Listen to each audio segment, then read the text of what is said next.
January 16th, 2020. This is the Hermetic Hour. I am your host, Poke Runyon, and tonight we present a discussion on the controversial themes and symbols of the Medieval Holy Grail legend. We will first establish that the entire concept of Lucifer the Lightbringer is a hoax, launched in the Old Testament to cover up Jehovah's palace coup, the war in heaven, and the subsequent exile of Elyon and his Elohim, the fallen angels. Next, we will examine the medieval Cathars, their origins and beliefs. We will consider the survival of Valentinian Gnosticism in southern France and the Troubadour Courts of Love. We will describe the Grail and its Hermetic-Sabian Celestial origin as set forth in von Eschenbach's Parzival, and we will reveal what the physical Holy Grail really was. So, if you want to know what those nasty French knights were hiding in their castle, join us on the quest. And you better have your coconuts ready. Okay. Now, upon reading the abstract for this show, the listener may wonder, just what does Lucifer have to do with the Holy Grail? And so we need to answer that question at the beginning of our discussion. Mike, are you there? I am here. Can you hear me? Oh, good. That's Frater Solomon's with us. So just hang on, and I'll get through all this, and then we'll talk about it. There was a medieval German legend that dealt with the biblical war in heaven and the casting down of Lucifer and his fallen angels. The legend was actually created by a 13th century German poet based on various biblical passages and inspired by an earlier 12th century German Meistersinger Wolfram von Eschenbach and his epic poem of the Holy Grail, Parzival. Now, this later legend declared that during the heavenly war, the archangel Michael struck the rebellious angel Lucifer with his sword, knocking a jewel from his crown. This jewel descended to earth and became the sacred shoestone known as the Holy Grail that was guarded and served by the fallen angels. Now, this poem and related passages in the book of Revelation inspired a Luciferian cult in 13th century Germany that was infamous for having orgies in caverns. Now, although the jewel from Lucifer's crown story was probably inspired by Parzival, it does not come directly from von Eschenbach's poem. Lucifer is mentioned in Parzival, but not in direct connection to the Grailstone. Unfortunately, the Lucifer's crown jewel legend is often attributed to Parzival and von Eschenbach, whose sources for the legend of the Grailstone were the Sabian, Hermetic, and original Book of Enoch. Which brings us to the question of Lucifer himself. Who was he? What was he? Where did he come from? Lucifer is a fictional character. He is a hoax. He is fake news, a conspiratorial false flag, a fabrication made worse by mistranslation. Lucifer first appears in Isaiah 14:12 as Hillel ben Sahar, the name of a king of Babylon, which also means the god of Venus, the morning star. When this was translated into Latin, it became Lucifer, the light bearer. Lucifer was not equated with Satan until the New Testament, but he was soon deified in both titles by the Roman Church, Dante, and by Milton for the Protestants. Milton, Paradise Lost. But if Lucifer himself is a fiction, we have to ask, why was he created? What does he represent? What does this hoax cover up? Who perpetrated it and why? Now, the answers to these questions have only become available with modern scholarship. The early Gnostics and the medieval Cathars knew that Jehovah was not Jesus' Father in heaven, but they did not know that Lucifer or Hillel ben Shahar represented the Most High God, Elohim, and Elyon and his Elohim. the original father god of Abraham and Melchizedek, the gods of heaven represented by the stars and the planets, whom Jehovah overthrew and banished earthward in his war in heaven, which was fought with pens on parchment during the Hebrew exile in Babylon. It was a hoax. If Lucifer could be said to have an actual counterpart in biblical mythology, it would have been Semyaza, the chief of the fallen angels in the book of Enoch, which our Frater Solomon delightfully portrayed in our film Beyond Lemuria. These fallen angels supposedly give humankind the knowledge to create civilization before the Great Flood, and according to the Parzival, continued to advise and comfort us in the service to the Holy Grail. Because the original Hebrew cult of Jehovah was opposed to civilization, agriculture, and to women, except for breeding and housekeeping, Jehovah, the patriarchal, angry, jealous war god, had to overcome the true Father in heaven, El, or Elyon, the original God of the Bible and of the land of Canaan. The Lucifer hoax was part of a massive redaction and rewrite of the Bible undertaken by Ezra during the captivity, and with the support of Cyrus, king of Persia. Cyrus sponsored the Hebrews' return to Israel and financed the rebuilding of the temple. Israel became a satellite of the Persian Empire. The original Elohist Hebrew tradition continued in secret. It would not reemerge until the Gnostic movement at the beginning of the Common Era.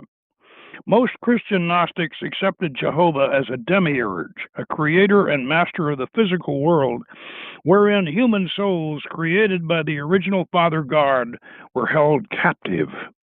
Only by accepting the message of Christ could they be set free to ascend to heaven. The Valentinian Christian Gnostics believed that the soul was both male and female, and that it was not united until marriage. They believed that Jesus' female counterpart was Mary Magdalene, and that marriage was the true Eucharist ceremony of Christianity. Their traditions and rituals immigrated to southern France after the death of Jesus and were passed on to the medieval troubadours and Cathars of the Holy Grail community. This remarkable spiritual and physical synthesis was called the Court of Love. The troubadours flourished during the era of the Cathars. The Cathars were a sect of Gnostic Christians who owed their origin to a similar cult that had sprung up in the Balkans called the Bogomils. The Cathars and the Bogomils rejected the Old Testament of the Bible entirely.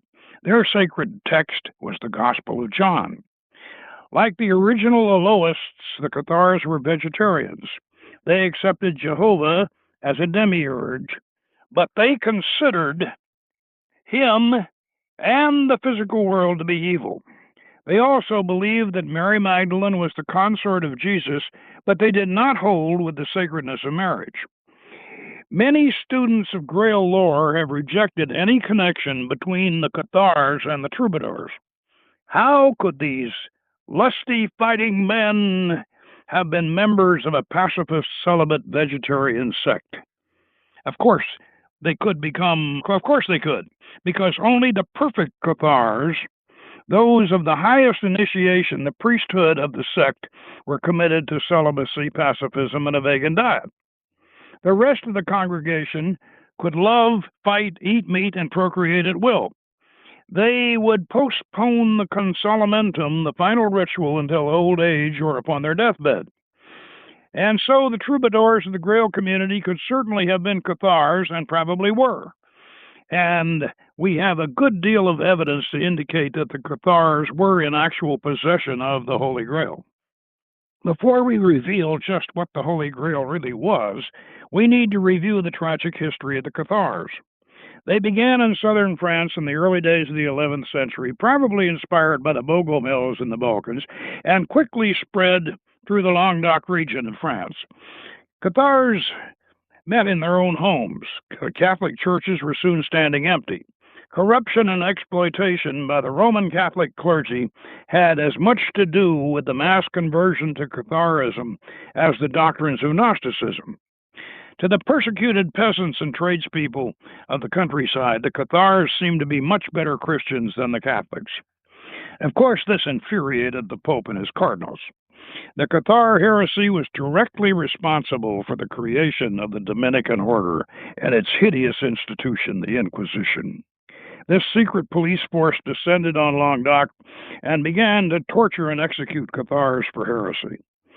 They became so feared and hated that a band of troubadour knights from the Grail Castle slaughtered a dozen inquisitors in one raid.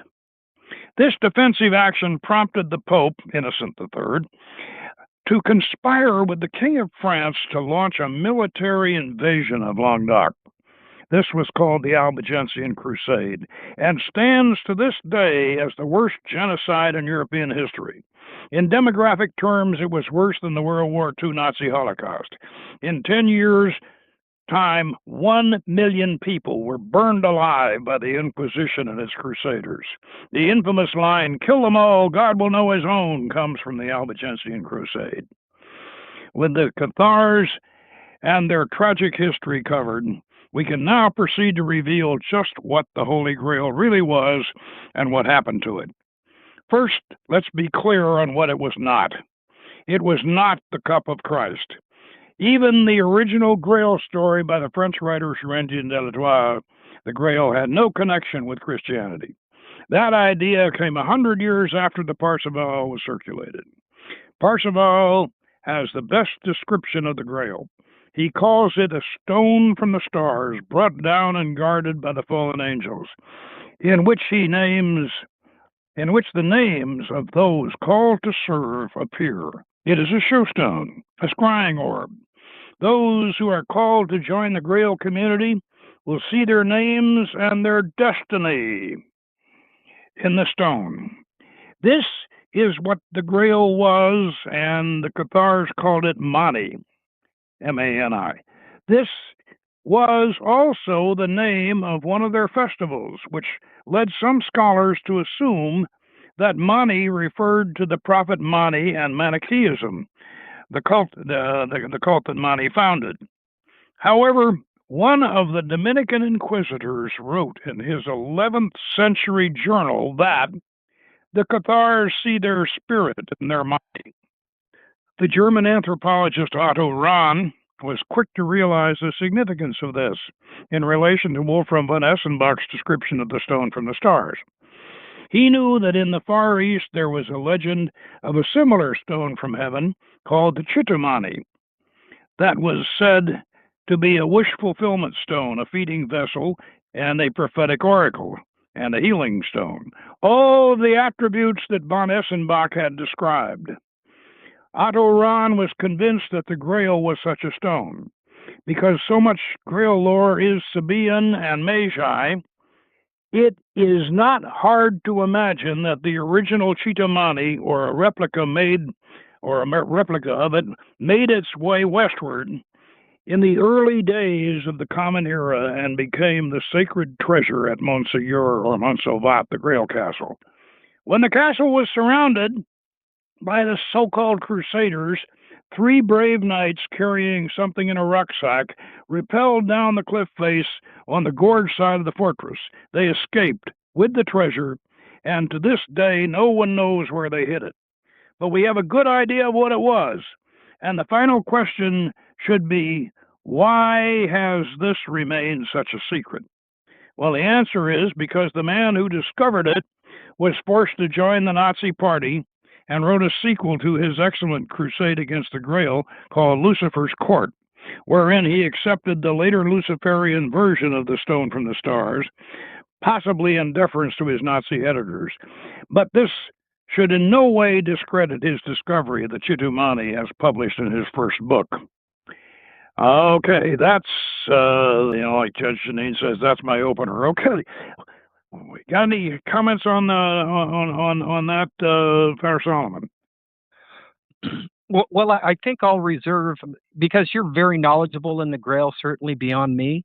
I'll reserve my comments probably for the evolution of Lucifer and the fallen angels and what fell out, because we have a beautiful process. Well, not a beautiful process, but the beautiful process is actually the reverse of finding out who these Enochian fallen angels were and how they got changed over the centuries and over a couple thousand years into the demons. So one of the beautiful things that you were able to do with Baal, he's called Beelzebub by people who just don't understand Lord of the Flies. I think that was possibly a way of mocking him. But when we understand him as who he was and the beautiful masculine energy that he represents, complementing Astarte's feminine energy, we get a much more real picture of what our ancestors were worshiping and trying to encapsulate. And one of the things, though, that you do bring up that's important is the distinction between Jehovah and the parent of all, or the father of lights, as he's, I believe, called by the Manichaeans, or the silence, or the deep, deep in the sense of deep contemplation. This is what, if we're truly on the path of light and on the path of good, this is what we should aspire to. We need to go above Jehovah. We need to go above the whole concept of a deity that's, well, overly patriarchal and very, very much focused on just slaughtering animals for sustenance, to the beauty of agriculture, which really was the big advancement that we needed to survive as humans. But of course, it was civilization, and the original Hebrews were kind of against civilization, just like so many of the Muslims are, especially the Muslim terrorists are today. Their enemy is not Christianity. Their enemy is not America. Their enemy is civilization as a whole. As a whole. And at the same time, they're using cell phones and computers and everything, to fight civilization. However, I don't want to get too political, but one of the things about this whole Lucifer thing is that Lucifer was, in a way, kind of almost a sympathetic character, especially the way Milton presented him in Paradise Lost and all. Right. And unfortunately, he has I wouldn't be so upset with this Lucifer, with the Lucifer hoax that Ezra. I think Ezra probably did it and probably messed around with the Book of Isaiah, and he probably created it as part of his pushing Yahweh up to the throne of Elyon, up to the throne of the real Creator God, Jesus' real Father. So it's probably Ezra's hoax. But what I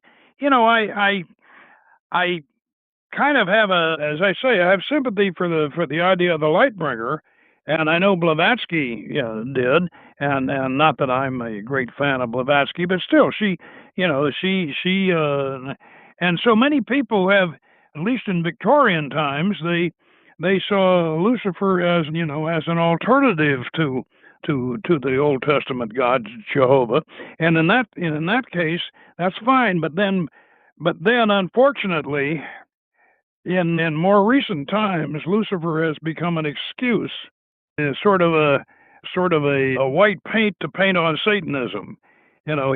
He's kind of a, if your friendly neighborhood Satanist wants to say, well, we're really not that bad, what he does is he puts on a Lucifer mask. Right. And that's very unfortunate because Satanism has no place in the Western, no place in the Western tradition, except as an acknowledged demonic spirit. It can acknowledge Satan as a demonic spirit, but otherwise the whole idea of equating Lucifer and Satan as somebody. What is it? Book of Matthew? What book in the New Testament where they equated Satan with Lucifer?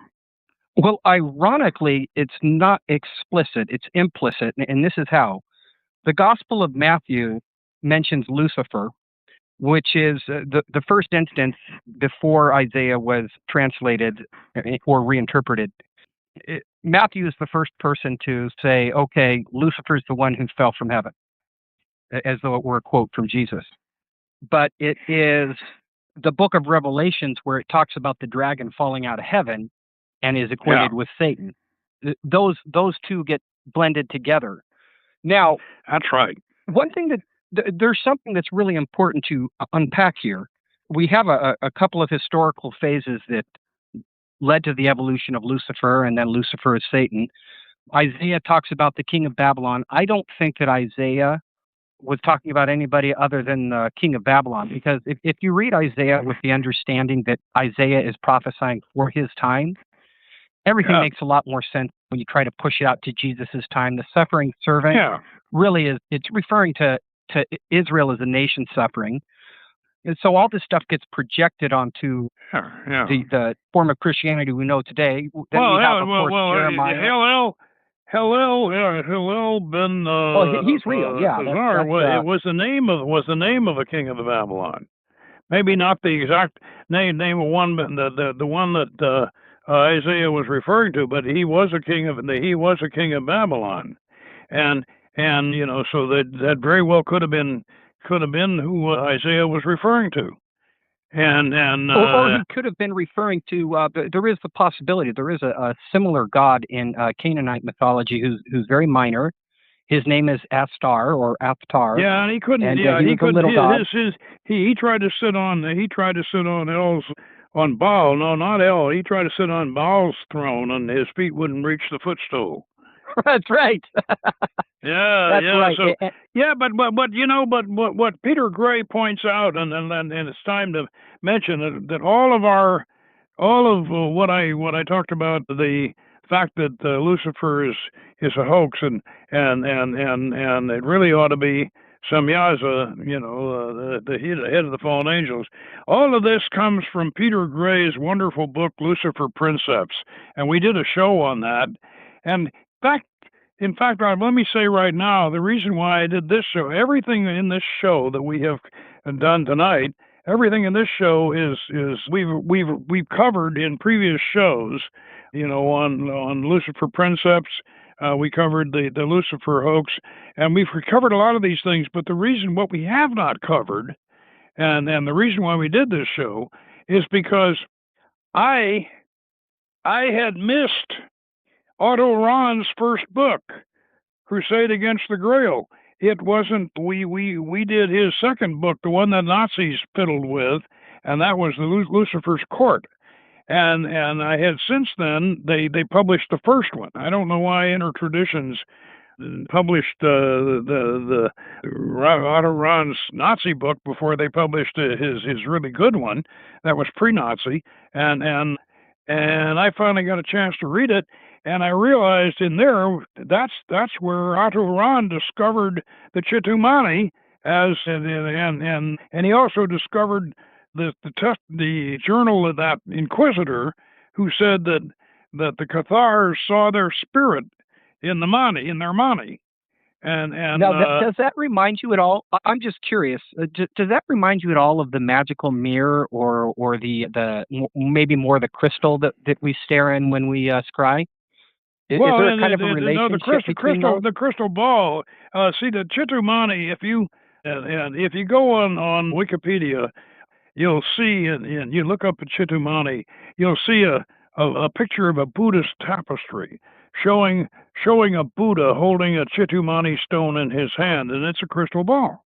That's what they were, and there was probably more than one of them, but the legend is that this chest came down from heaven, and one of the kings of Tibet, and he kept the chest until some wise people told him what it was. But it's a wish fulfillment stone, and it heals, and it does everything that von Eschenbach said the Grail did, and it says point by point, and so Rahn detailed this in his first book, Crusade Against the Grail, and I had not gotten that book. I got his first one, and they published the second book first, and I don't know, maybe because they thought Lucifer would just sell better or something. That's it's Probably. like the old idea of put a swastika on the cover and you can sell the book. Yeah, and Right. put Lucifer. Yeah. In fact, but so unfortunately, scholars have ignored. They have ignored what Ron found out.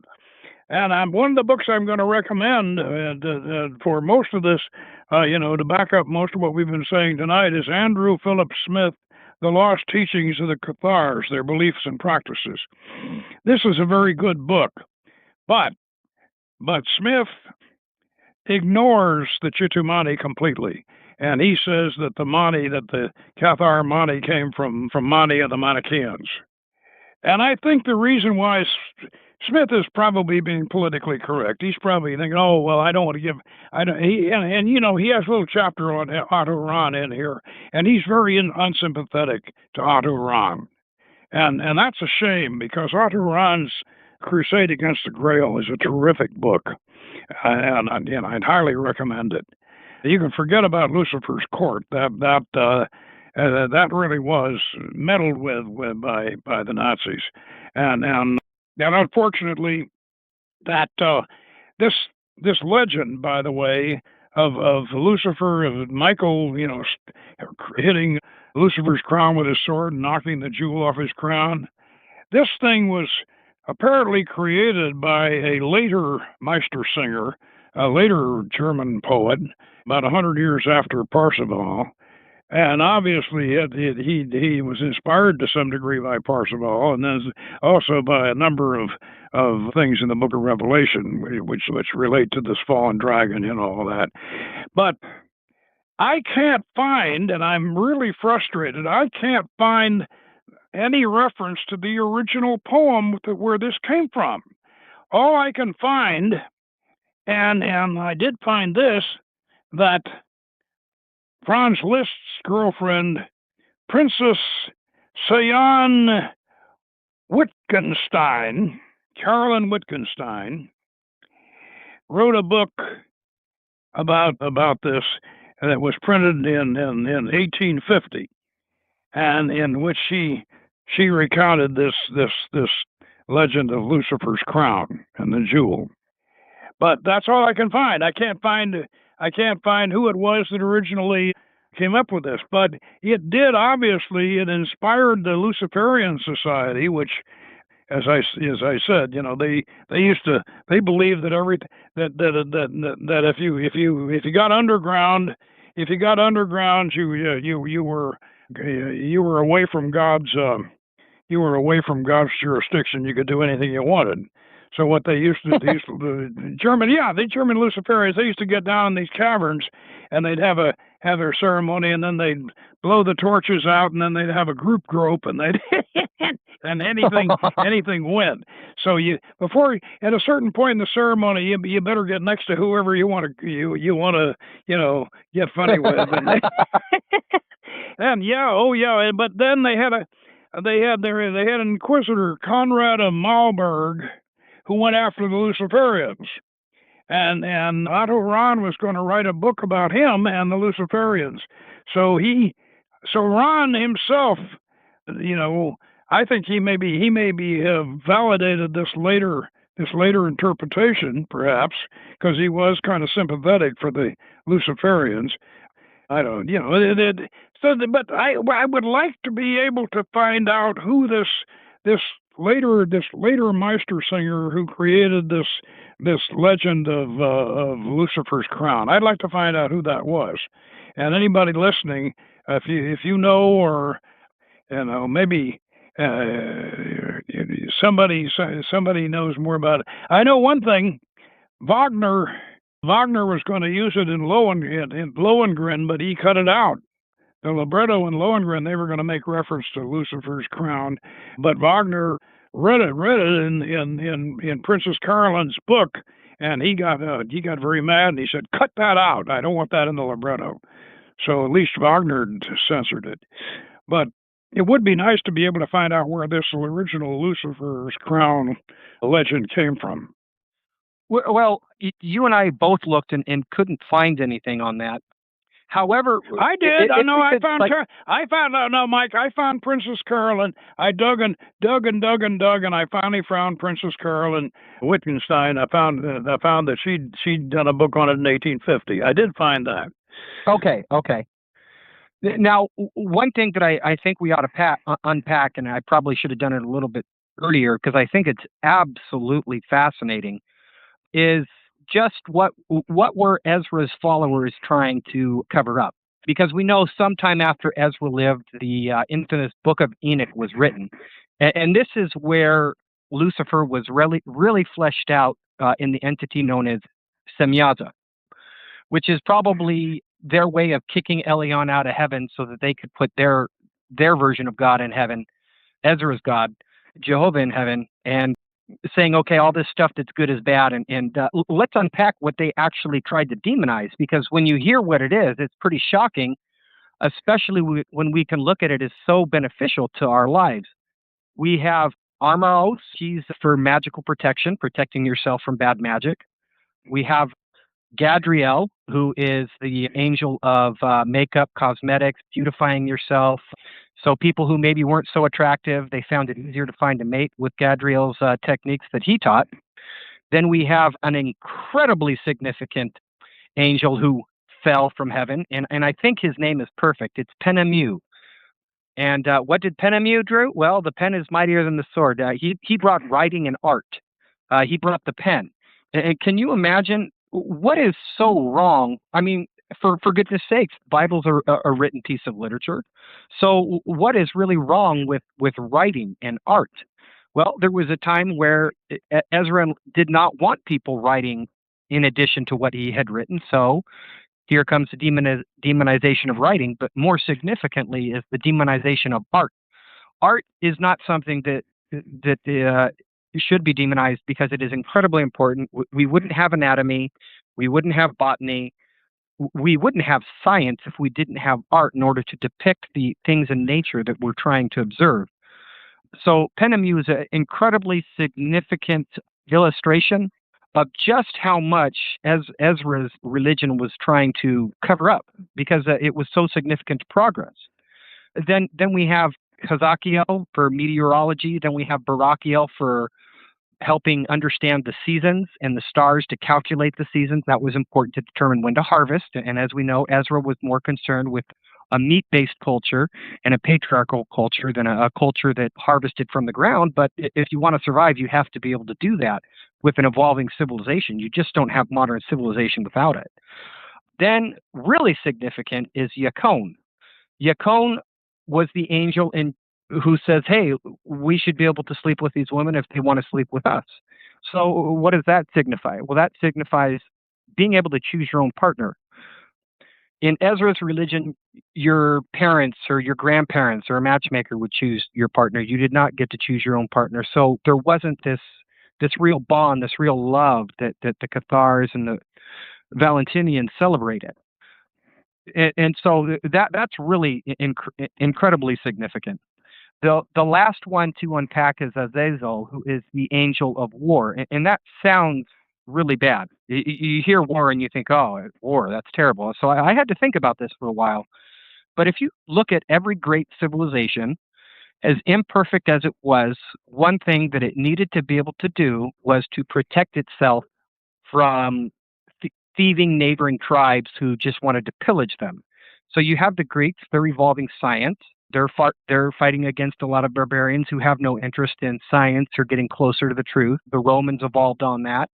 And that led all the way up to the Renaissance, where science just really absolutely exploded. And what is science? Science is the discovery of truth. And then we come to a really important phase. I had to think about this for a while, but then it clicked.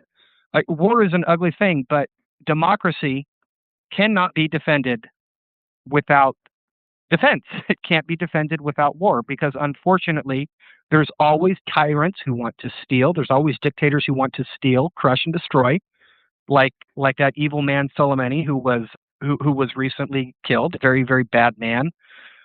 And this is what you have to do when you defend democracy. You need to be able to create tools of defense.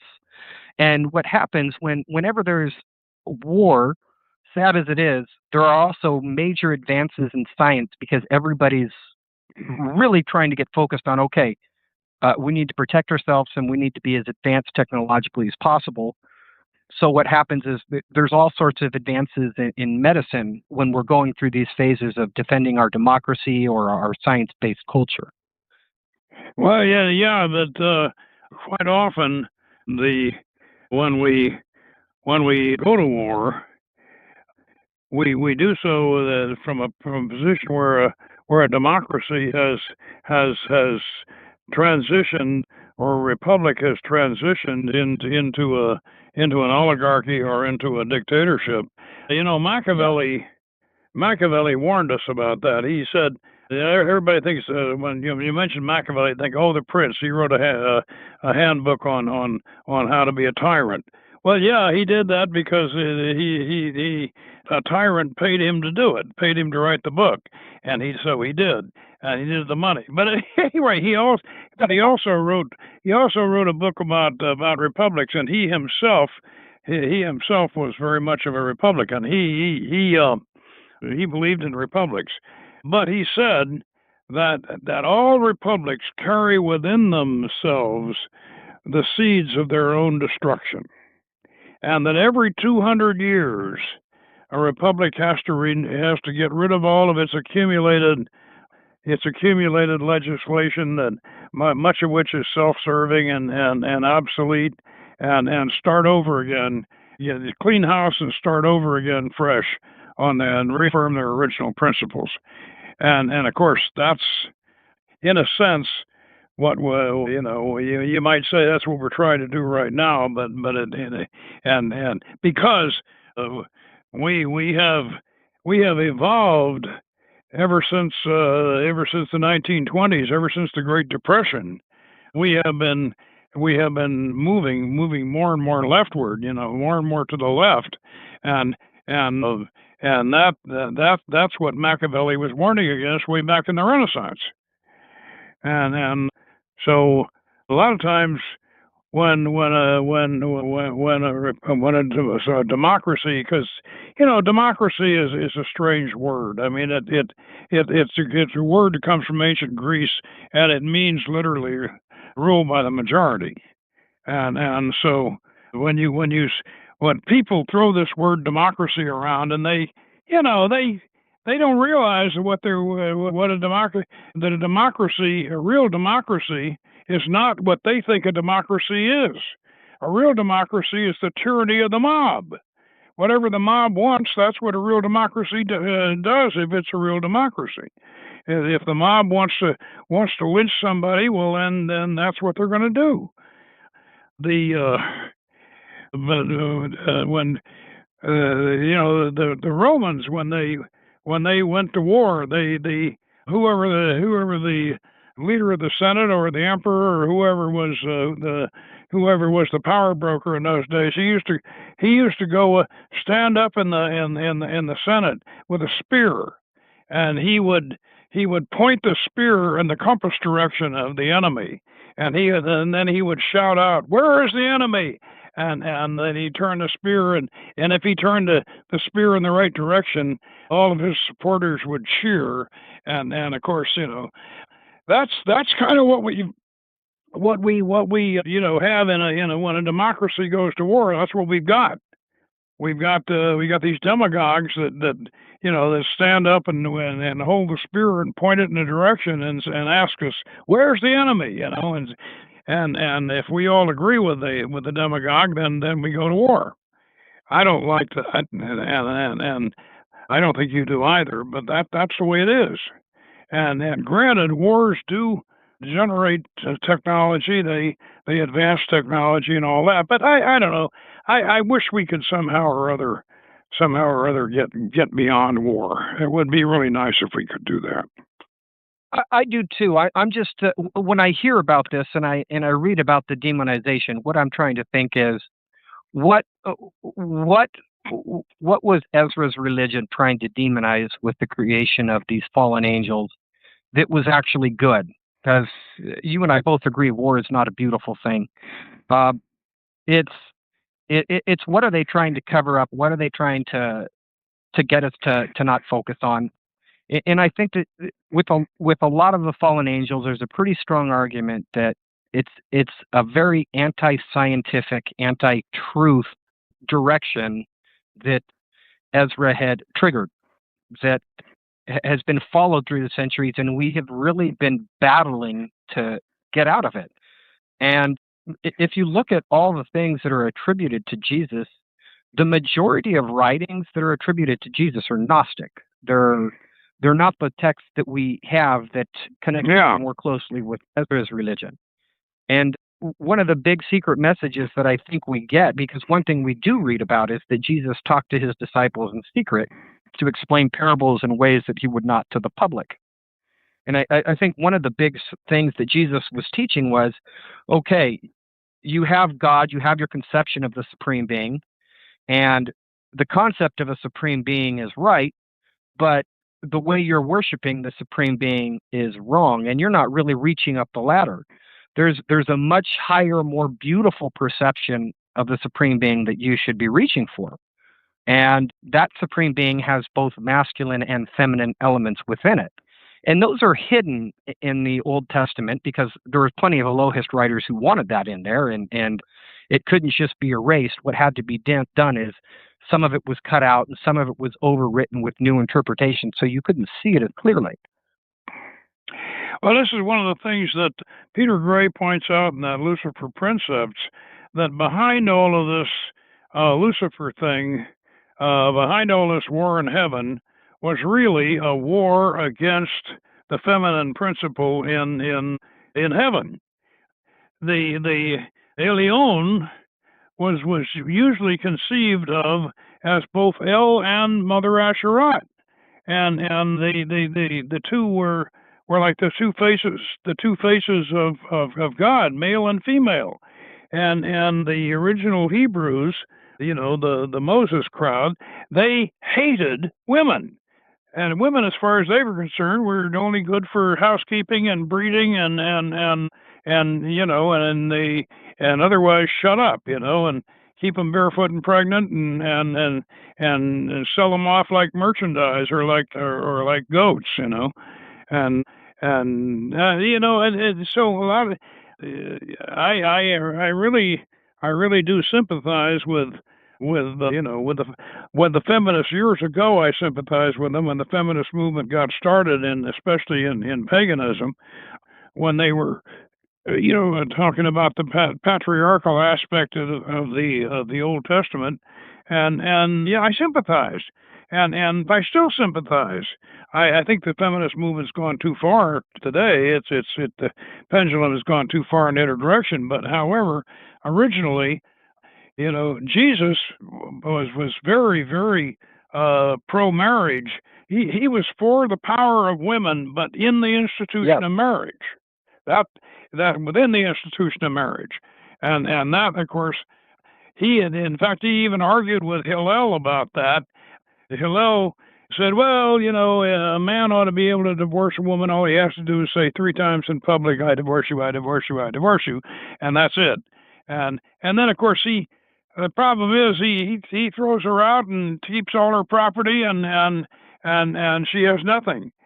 And the only power that women had was in marriage. That was their only position of power in that society.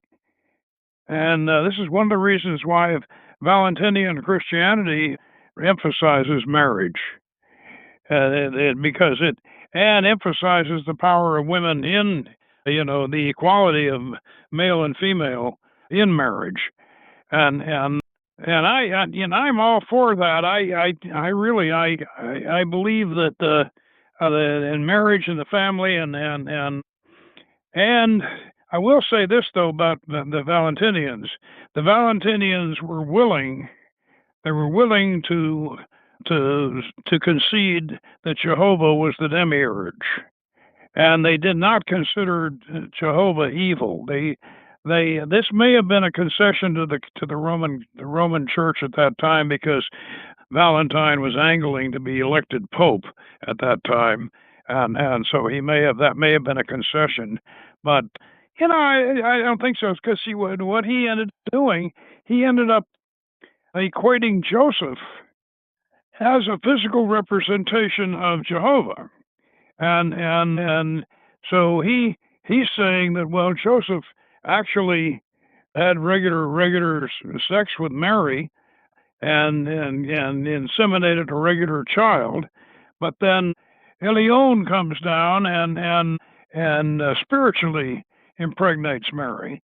So what Valentine is doing is he's denying the virgin birth, but then at the same time he's saying that Elyon is inspiring Jesus. So when Jesus is born, according to Valentine, Jesus is the physical aspect of Jesus comes from his father Joseph and comes through regular intercourse and regular pregnancy, but the spiritual aspect comes from Elyon and of Jesus, and that's I suppose you could, if you somehow or other split the two together, you can still have a virgin birth, I suppose, if you somehow or other do some philosophical gymnastics with this. But I don't quite understand how he would do that. That really is philosophical gymnastics. But the Cathars, however, they believed that Jehovah was a demiurge, but they considered him evil. And sometimes the Cathars got Lucifer and Jehovah mixed up and thought that they were that Lucifer and Jehovah were the same being. And that goes all the way back to the early Gnostics of the 2nd century. Yeah. The early there's some texts that say that one of his Ayal de Beoth's second name was Satan. So they definitely equated the two at that time. And there was this back and forth, and a lot of it is, well, how evil do you want to consider the second most powerful being in the universe? How much power do you want to give that being? And if you make him good, and if he's just or a little bit wayward, well, then you have a much more powerful seeming father of lights. But if you want to exaggerate his evil, then you're exaggerating or you're focusing on the things that need to change. Because if you look at the Inquisition and the whole energy that was around that's some pretty wicked energy.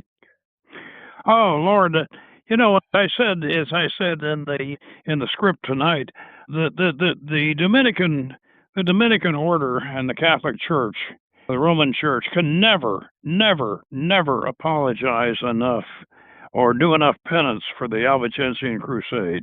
That was a horrible, hideous thing, and they can never atone for it.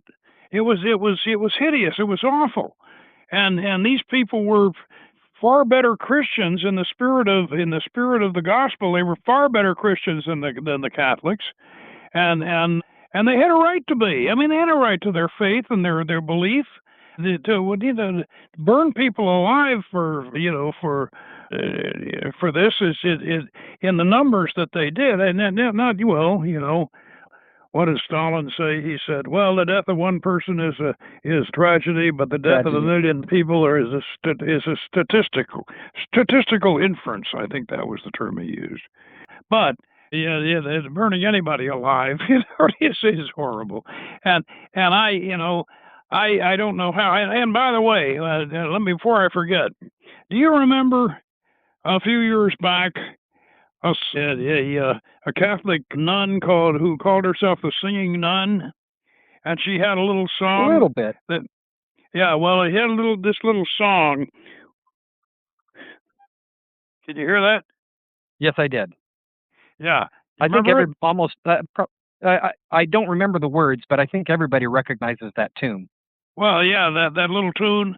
Well, the words of that song were about one of the inquisitors in the Albigensian Crusade, talking about all the heretics that he burned.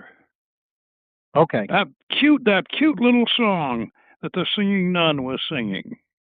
That's what the words. That's what the lyrics are. It's one of the Crusaders Probably not the same crusader who revealed the secret of the Holy Grail, but one of those Dominicans. That's about his. In fact, it may even be about Saint Dominic. I don't know, but whoever it was, that's what that song's about. The Singing Nun. It's about that horrible thing. I wonder. I wonder if somewhere there is a song like that, a little German song like that about the Holocaust, with a cute little tune. Well, what's funny is the song "Onward, Christian Soldiers."